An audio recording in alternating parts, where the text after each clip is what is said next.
Hello, Zuba. It's been a while. Have you been eating okay? None of your business. Who's that? I'm Zeffy. Ah, you're a witch. Even though you're a man. You can tell just by looking at me? Well, I didn't end up like this because I wanted to. Before I was a witch, I was... Hey, I didn't ask for your life story. I have no interest in you whatsoever. Like I would care about anything other than creating elixirs. Oh, I see. Hello you dusty dinosaurs, and welcome to my first impressions video of Dragon Star Varnir. Firstly, I want to say I'm actually super surprised with a lot of the elements of this game. I was just thinking it was going to be another typical JRPG as far as the format goes, but it actually differed quite a lot from what I was expecting. What I mean by that is, even though, as you can see, like the game is super colourful and like very vibrant, it's actually got quite a dark storyline to it.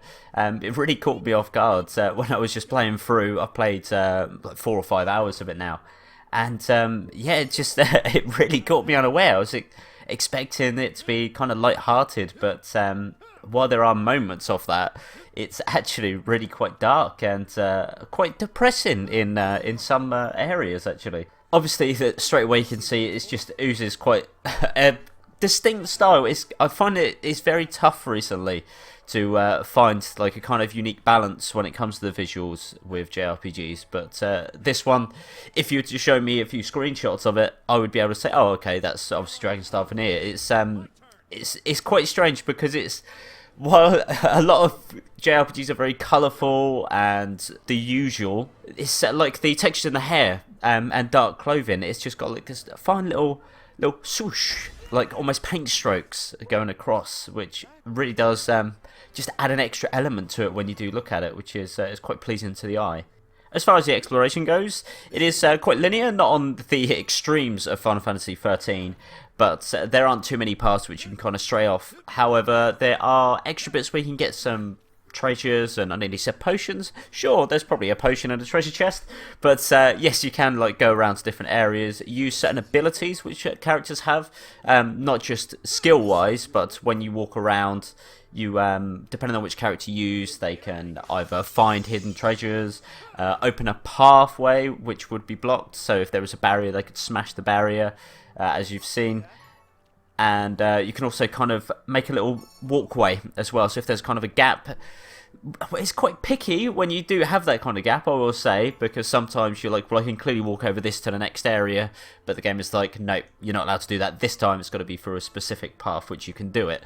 So that sometimes is a little bit annoying, but you do get a lot of options anyway. And plus, normally if you can see it, you can get there straight away without having to do anything fancy. The combat system is also quite interesting because it's normal turn-based, and you do get your abilities, obviously different elements like you'd normally expect, your fire and such. But it's also on 3 tiers, and what I mean by that is that each monster could be on a certain level, so either they're high above the ground, they're just in the middle, so still kind of hovering, or they're very low, almost touching the floor.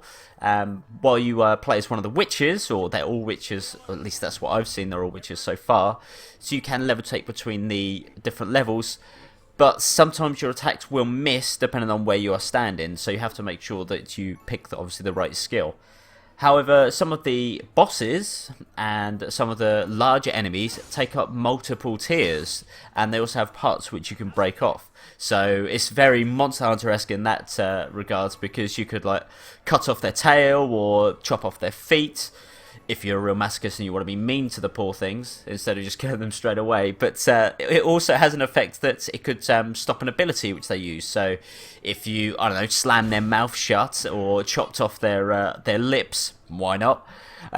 It would stop like the fire breath skill, or if you chop off their tail, they might have a tail strike which you would then completely get rid of, which is, again, it just adds another little element of tactics to how you're going to approach each enemy, which is something I really enjoy. Instead of it just being the normal formula of, there's an enemy, let's just murderize it. So no, it actually gets you thinking a little bit more, which I appreciate. Some enemies you'll also find as well during battle that if you get a little symbol, so if you kind of look at backstrike when you're walking around the areas, walking around the map, and you do kind of catch someone unaware, they will sometimes have like a symbol above them in battle, and that could mean that they are worth more points, more experience points. They might have a higher level point value which you earn to add to your skills. Again, you could earn more money. They could have a potential for higher quality items or rarer items as well, which again, it just adds that little bit where you can't quite see it on the map, which maybe is a little downfall because you can't really see the rarer enemies. But again, it just gives you a little incentive to make sure you do get the initiative, you do get the backstrike, instead of just running in willy-nilly and just attacking any enemy you see on the map, or just high-fiving them as you pass them by. I did touch upon how you can earn points to increase your skills. It's very much like Digital Devil Saga, where you can devour your enemies to get some bonus points, but also if you devour your enemy, you get a core, a dragon's core, which you can then use to unlock new skills and abilities as well.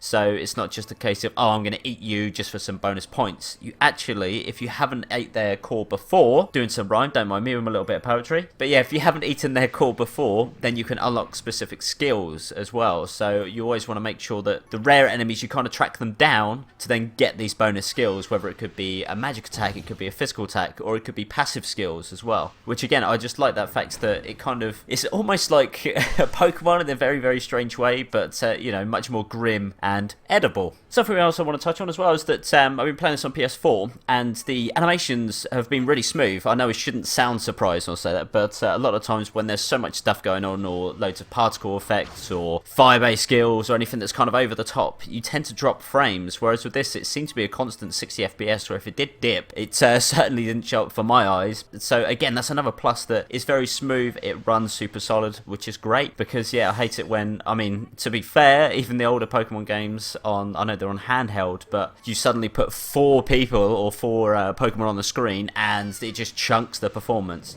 Whereas with this, again, I know it's on PS4 and it should be, and I shouldn't be surprised, but it's super smooth throughout. And of course, for those of you that enjoy it, there is jiggle physics galore. I haven't seen any butt physics, which if you've seen a couple of my other games, that seems to be the new thing, is the butt jiggle physics. So, do you know what, I'm glad about that though.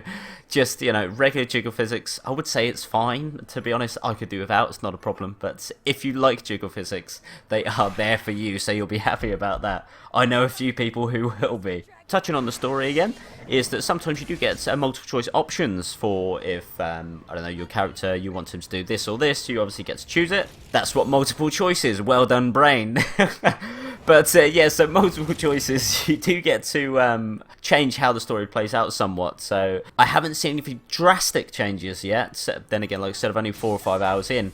But it does look like there's a madness gauge, and once it fills up, some terrible things can happen to your party. So whether it looks like it'll go the game over route, which, I mean, it would be an interesting touch. If it obviously gets to 100% on the madness gauge, it's just a straight game over. Or if it fills to a certain part that's your certain like percentage of the meter, maybe your party would be very distant towards the main character, although they're all technically main characters. They'll be very distant towards each other and won't sync as well, or I don't know, it could be a great way for certain characters just hate you, even though one of the characters desperately wants to kill you at any given moment. But I just think it'd be a nice touch if they do go a little bit further with it and really do kind of make some of the characters hate each other.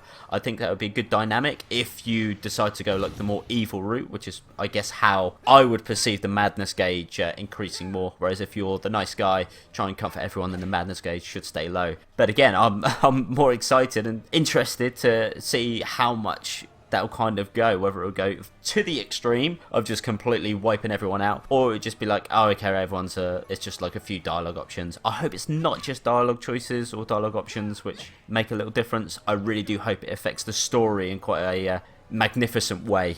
Magnificent, probably not the best word, but I'll use it anyway. Couple of other things I wanted to discuss is the music is very cinematic. Again, I was quite surprised. I thought when you're walking around, it's be quite bubbly, it's the usual stuff like plink, plink, plink, everything's great. But as soon as you get into the battle, it really is like a film that's just turned on. It's like a battle sequence in a movie. It's fantastic. That it's a big shift, really. You don't have that kind of dynamic. Now it seems to be more, high BPM. Oh my god, everything's just going crazy, let's drop the beat, all that garbage. Whereas this does have like a distinct feeling to it. It's not just your cookie cutter, oh, here's some music. It really does kind of go, right, this is it, this will amp you up, this will get you pumped up, you're in danger, which I really like. The voice acting itself, for the female characters, I think the voice acting is great, is really good. Again, it's just for the female characters. The few male characters I've noticed, well, there's only been 4, I think, off the top of my head. Well, I guess 5 if you count the random grunt that kind of appeared. But yeah, I've only seen like 5 male characters, and the voice acting isn't great. It's not that they're bad voice actors, it's just that I don't think the voice actors fit the characters very well. So, while they are good voice actors, and I'm sure they'll do a much better job than me, well, obviously they do, I just don't think their voices fit the characters as far as the image and personality those characters go. You do get the choice between having English and Japanese voice acting as well, whichever you prefer. So I've only listened to the English voice acting, just because when it comes to recording gameplay stuff, it's just a lot easier to do that. Some games I do prefer Japanese, but most of the time I go with English voice acting. Sorry for you hardcore people that has to have Japanese, I do apologise. Another thing when they're talking is that when you get to the 2D sequences for the dialogue for the story, the mouths don't open particularly wide when someone's talking. So it's almost like they're trying to hide their teeth as much as possible when they speak to you in the 2D sequences. So I know this is a very strange thing to say, a strange thing probably to pick up on, but I do wish their mouths just opened a little bit more in the 2D sequences when they were speaking.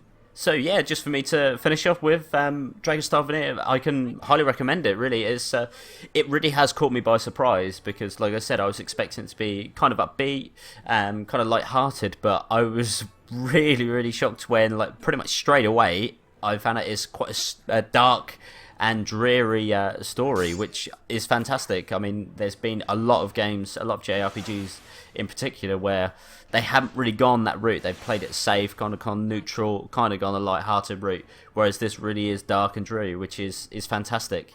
And while you may think that because the colours are very vibrant that it detracts from that, and it stays away from, like, oh, okay, they're just trying to balance it out that way, it's not the case. It does fit the genre really well, or the motif of the storyline very well. The genre would be the JRPG, so it wouldn't fit that very well. I mean, it does because it's anime, but whatever. I'm rambling because I got my words wrong, but let's not worry about it.